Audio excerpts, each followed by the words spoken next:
Alright, welcome guys. Today's lesson will be a gouache demo, and I'll be repainting the same reference that I did for the watercolor demo that you can see here, except I'm going to be painting it this time in gouache to compare and contrast my different strategy when using the two mediums. As before, I started out with I drew a pencil sketch freehand, and I transferred it to the paper by basically just shading the back of it and then just going over my lines to get a transfer, and then I cleaned it up a little bit. Or you could also use like a light tracing box, that works too, but this is just a quick way so that I don't have to keep drawing the same reference over and over again. What else? For my materials, I'll be using Strathmore Tone 10 mixed media paper. This one is 11 by 14 and it's 300 GSM, which is a nice thick paper. It can accept water-based media such as gouache.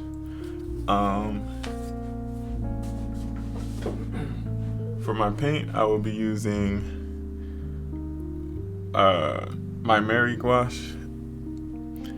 Basically, I like to keep all my paints in air in a container like this, which is basically it comes with, when it's sealed, it's airtight, so it keeps the paint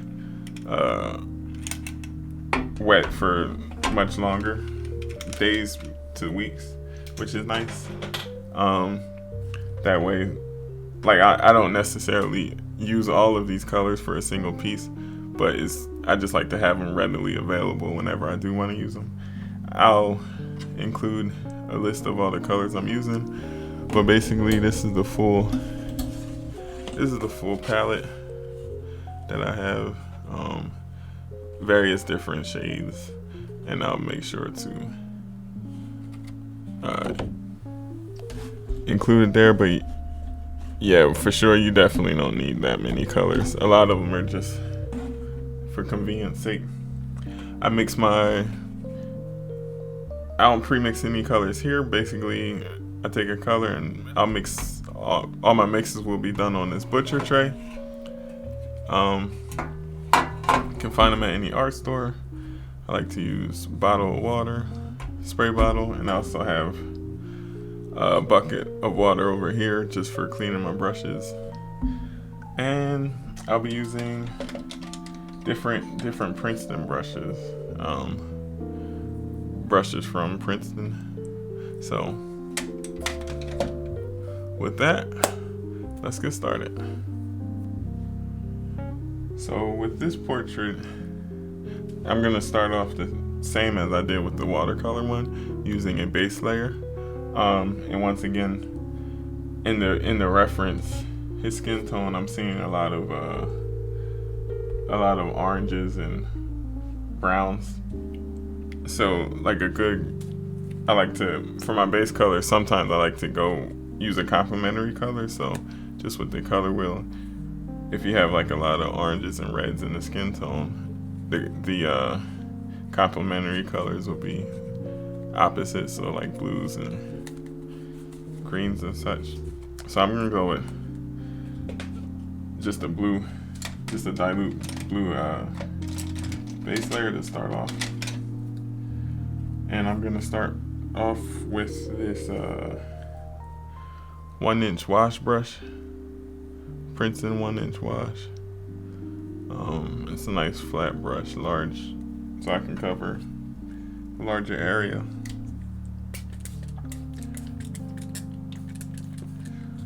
Alrighty, a little bit of water, a little bit of paint. So I'm starting off with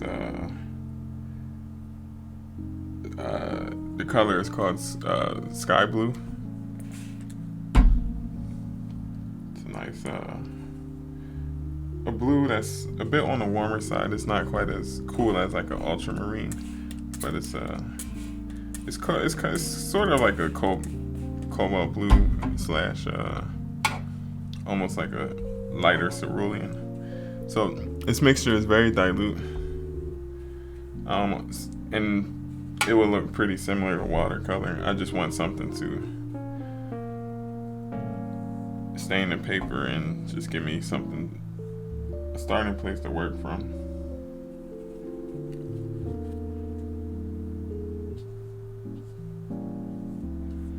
So with this base layer, I don't want to go too dilute. I don't want to go too opaque with it, because I just want it to slightly interact with the future layers, but not necessarily like overpower it. Alright, now that that's filled in, I'm gonna give it a second to dry, so I'll be right back. Now that it has dried a bit, I'm gonna come back in with that same blue color, just a little bit more concentrated this time, and do a quick value study. And the purpose of this is just to quickly break down a reference into 2 to 3 values, just to have a better understanding of value relationships and like how I can group different values together. Alright, that'll do it for the quick value study. Once that completely dries, I'm gonna move on to building up the initial layers of the colors in the portrait. So to start, I'm seeing a lot of browns and oranges in the skin tone. I'm gonna go in with a little bit of deep ochre, which is sort of it's like a earthy yellowish brown color, and it's still pretty dilute. This is just the initial layer. I like to work from dilute to opaque, with my first layers being the most dilute, just to map out the colors and slowly build up. So the way I apply paint is like it's in a tiling type of method, where I just put blocks of color down closest to what I'm seeing. You can see like that base layer is already influencing the colors that are going down on top of it. You can really see the influence since it's pretty dilute right now. And if you remember the watercolor demo, it's really important to protect like the plain paper for your highlights. But with gouache, that's not the case, since you can always just come in with white paint to manually paint in your highlights. So now I'm gonna add a little bit of red ochre. It's still brown, but it's sort of more on the reddish orange side, and it's still pretty wet, so it's gonna blend in kind of nicely.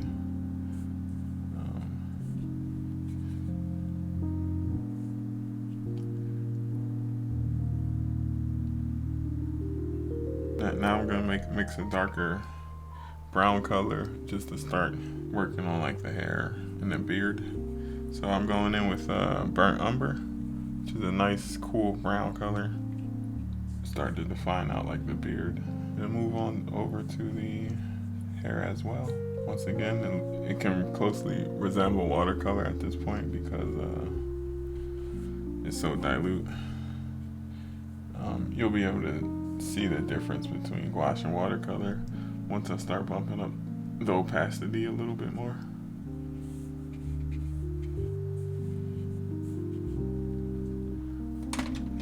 The paint's not completely dry, but I'm just gonna keep on going.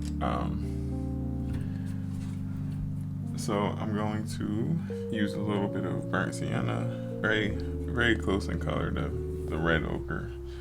Don't necessarily need to have both on the palette. It's just since I have both, I'll take advantage of having them both.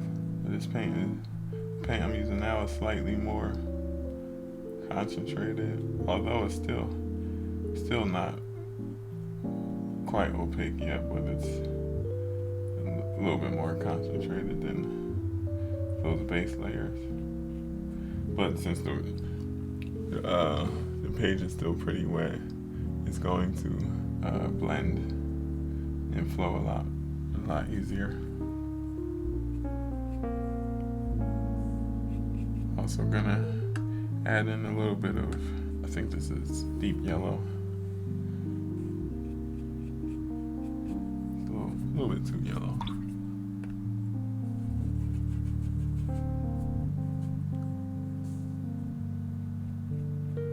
My color mixing process is it's not systematic, so it's a little bit tough to really narrate like step by step exactly what I'm doing. So it's more so just what I'm thinking will probably be more useful to explain, because I don't mix. I'm not pre-mixing my colors, and I'm not. Like I'm mixing it as I go, just on a palette. Yeah, basically I'm just at this point I'm just trying to get paint down and work on building that opacity. Because for me, painting is all about adjustments. Just laying something down, seeing how the color relates to all the other colors, and then adjusting from there. And it's just an iterative process until I arrive at a result that's acceptable.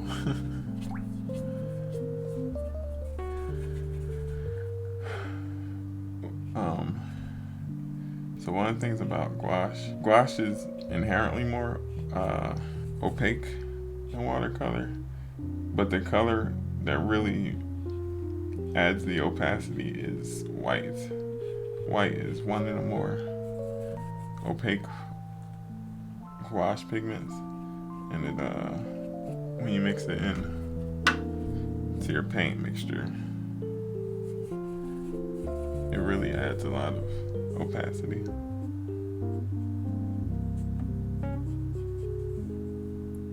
So right now this is just a mixture of burnt umber and some of that initial sky blue that was still down on the palette from earlier, and I'm just slowly building up. The brush, not sure if I mentioned it, the brush I'm using, it's a 1/2 inch Princeton angle shader brush. And I like it because of this how it's at an angle, so you can get really sharp lines or broad strokes just depending on how you hold the brush. And you can see me, I'm constantly just rotating the brush to get like the best angle for the area that I'm painting.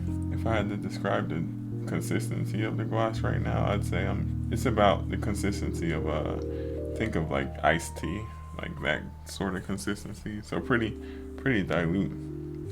The next layers I'll probably bump up to like the consistency of say like milk or something, like 2%, like whole milk.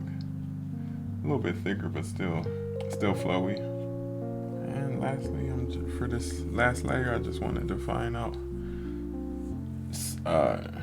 some of the features. So the eyebrows, want to make sure not to lose track of them, because that's the other thing that you have to consider. The further along you go, the more opaque the paint gets, and it's easier to lose track of the initial pencil guidelines. So like as I'm going, I just make sure to reinforce those a little bit so that I still have a general idea of where I want the location of certain facial features. Now I'm going in with a little bit of a cooler red. This is carmine. It's a nice cool red, similar to like a alizarin crimson or something comparable. Gouache, it's tough it's one of those mediums, like you have to really get in there and play with it to get the feel for it.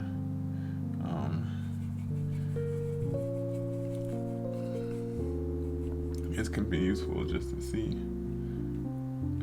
in action how somebody else uses gouache, but to really get the feel for it, you have to go in and play around for yourself and be patient, because the learning curve at first can be a little bit steep, depending on your background. Like I started with watercolor. My biggest challenge is starting off with gouache, where learning how much water to use to get the desired effect, realizing that I can use a lot more paint than you could with watercolor. So I'm gonna give this a second to dry before I move on to further building up the opacity. Alright, layers dry. First few base layers, they're still a bit dilute. I'm gonna work on building up the opacity a bit more. And I'm gonna start slowly introducing a little bit of white into the mixtures. So starting with deep ochre and a little bit of titanium white, I'm gonna start painting in the lighter highlight areas of the side. It's sort of like temple area / cheekbones. In reference, those are pretty bright.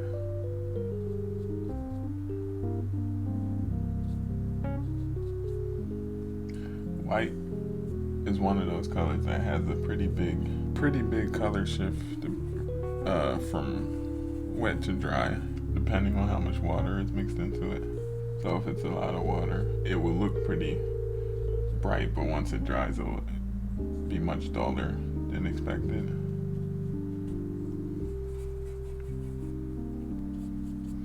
The paint about now, it's much less water in the mixture, and it's a bit more opaque. I would say it's about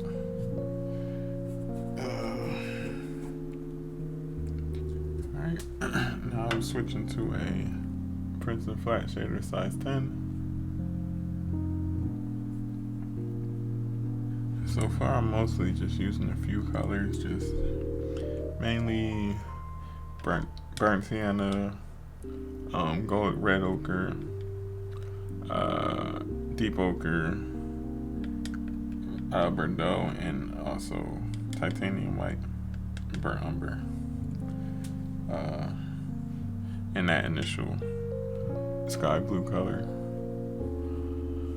is coming along.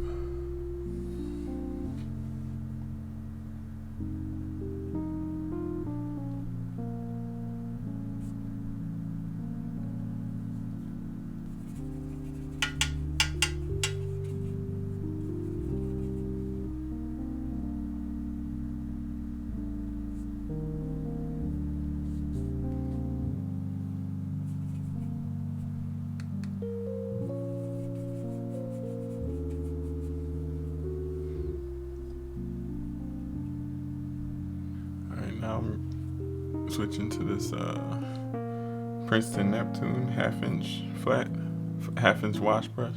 It's nice because it holds a bit more water than the other brushes. So, and I'm mixing a dark color using burnt umber and a color called Paris blue. I want to keep this lightish green area, so it sort of like fades. It looks like the hair is shorter in this area. I'm gonna try my best to maintain that.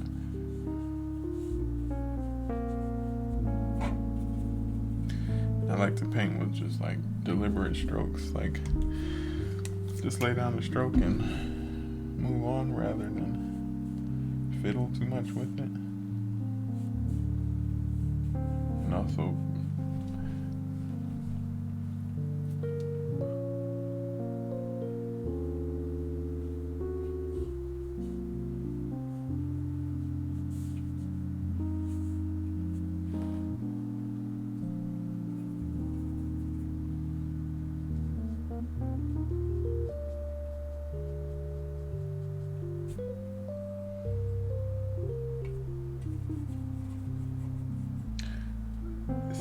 this is an instance where you can see how you can paint lighter paint over a darker paint with gouache, something that you can't really do to the same extent with watercolor.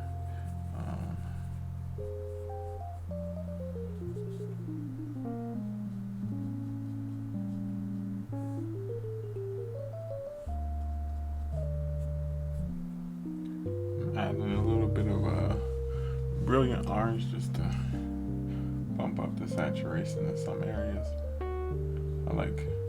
But I'm using it pretty dilute, so it's not too overpowering.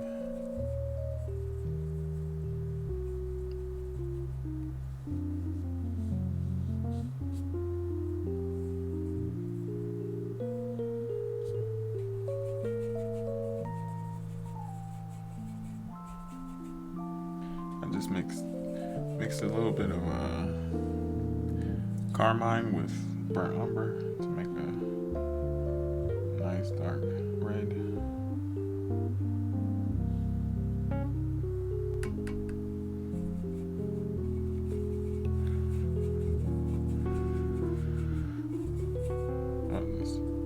It's a really powerful color.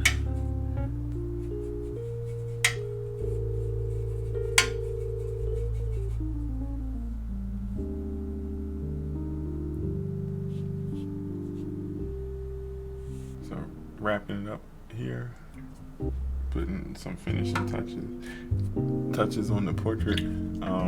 There's still a bit of work to do on the glasses.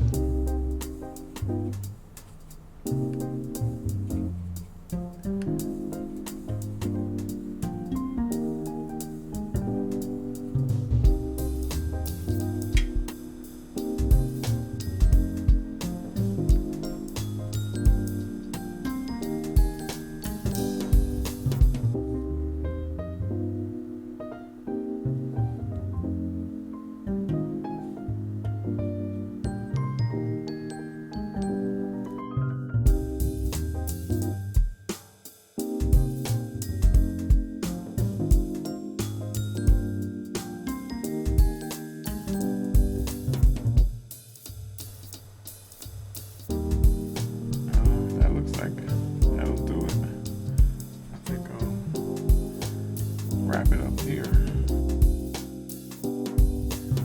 So that's the finished piece. Thank you guys so much for watching.